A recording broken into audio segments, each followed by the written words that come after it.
Hey everybody, today we're going to be making 10 improvements to our new custom Lego train engine shed.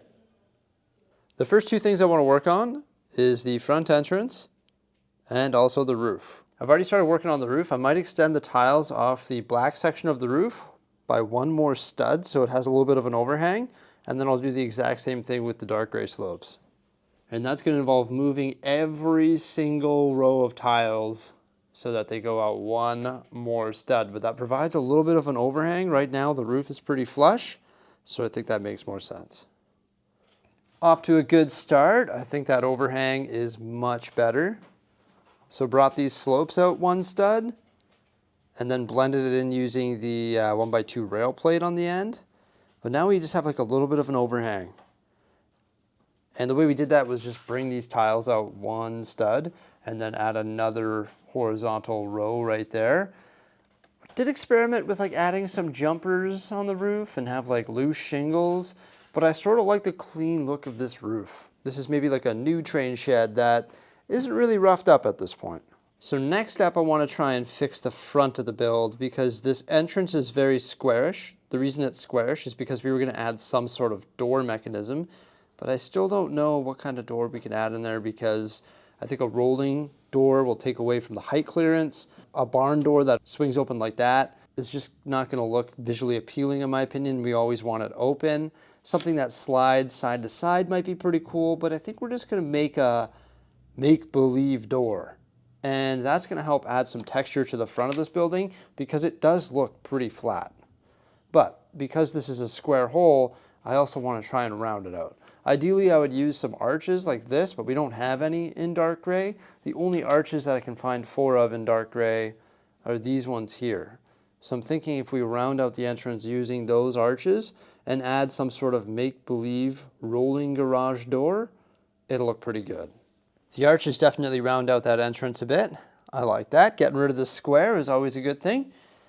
And this is my make-believe rolling garage door. So just use these like modified slopes.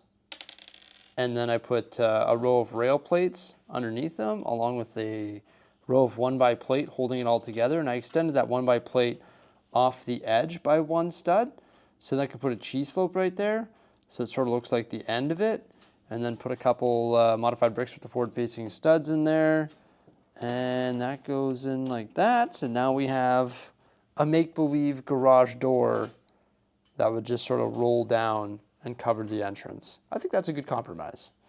Now I wanted to take care of some interior upgrades. Specifically this beam. I was talking about how we could add more brackets and run plates along those brackets and tile it off and give it a cleaner look. I think we might do that. But first off, check this out. I integrated some rail plates into the walls here. So I just replaced the interior brick. So there's one brick on top of 2x plate and then it's topped with 2x plate.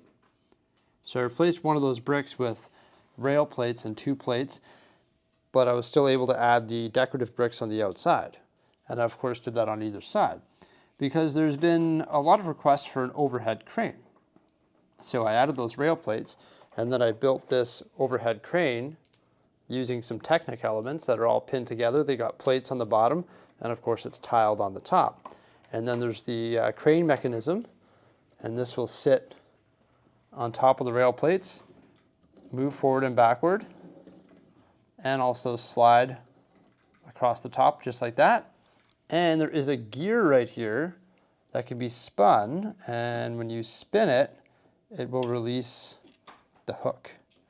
The hook, it doesn't look the greatest right now. I just didn't have many elements to work with, but I think it gets the job done.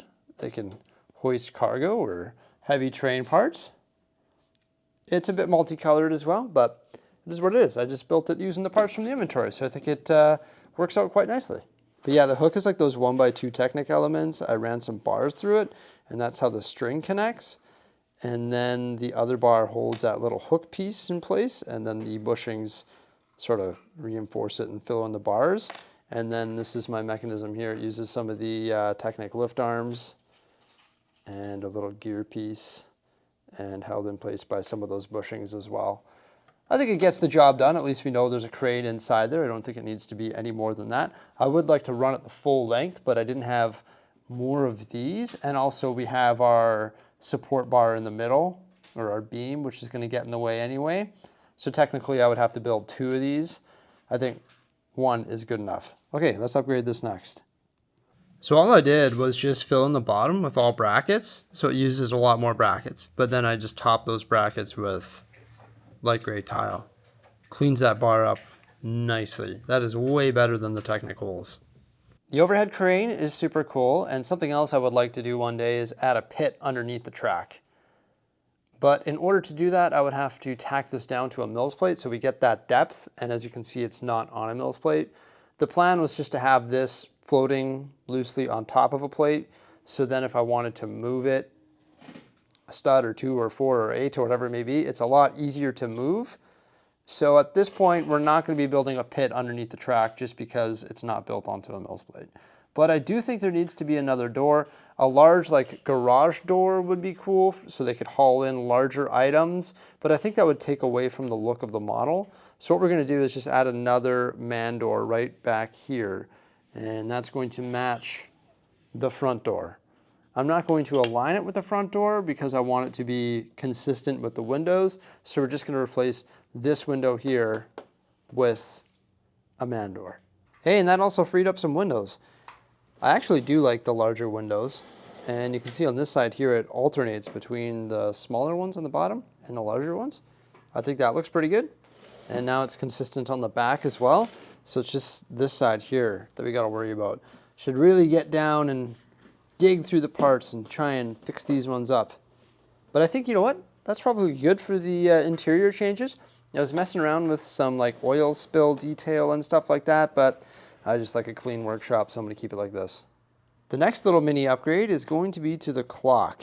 Didn't have enough pieces to complete that design, and I think we can make it look a little bit better. Replace the single modified brick with the forward-facing stud with an additional one, so there's 2 of them, and centered it. And then came up with this little mini build here of a double-sided clock. It uses one of those like connector pieces, so then you can put the circular plates on either side, and then it has one of those modified 1x1s, and that connects to a black 1x2 jumper, and upgraded the clock to the fancy clock print piece, and of course it's the same on either side. There we go, now we have a double-sided fancy clock. I think we need to continue working on the exterior of the model here, just adding a few more details. Specifically vegetation, maybe like some drainage, and also electrical. In order to add details like this, we of course have to rip apart the walls yet again. The first thing I built was this little electrical box. I found this sticker element with the exclamation mark, or like the caution sign, also the gauges there, and put a little lever on the side and a dial, and you can see it feeds right into the wall. We're not going to add any wiring because all the wiring is fed through the walls. That's why there's no wires going to the lights. So that's the only electrical detail we're going to add at this point. We added a ton of bricks with the forward-facing studs, so we were able to mount more plants on the side of the build. And in some cases, it's even creeping up the side. We did that in 3 of the 4 corners, and I think the olive and dark green really works well with the color of the building. We also added a bird's nest to the roof along with a pretty cool antenna. There's 3 antennas which are held in place by a 1x2 jumper, also a 2x2 modified plate with the 2 studs, and they're all held together by droid arms. And then we added 1 more ventilation stack to the midsection. And saving my favorite detail for last, we have the drain pipes. We've got the downspout right there beside the electrical box, and we built that using bar elements, also lightsaber hilts, modified circular 1x1s with the hole, and some cylinders, and that runs underneath the entire roof, feeding all the way along, and it's on either side as well. And I think it works perfectly with the roof that was extended. It just sort of shelters it and makes more sense. That's one of the reasons why we wanted to extend the roof by that additional stud. There's that drain pipe detail on the other side. I guess the last thing we need to do is place this back in the train yard.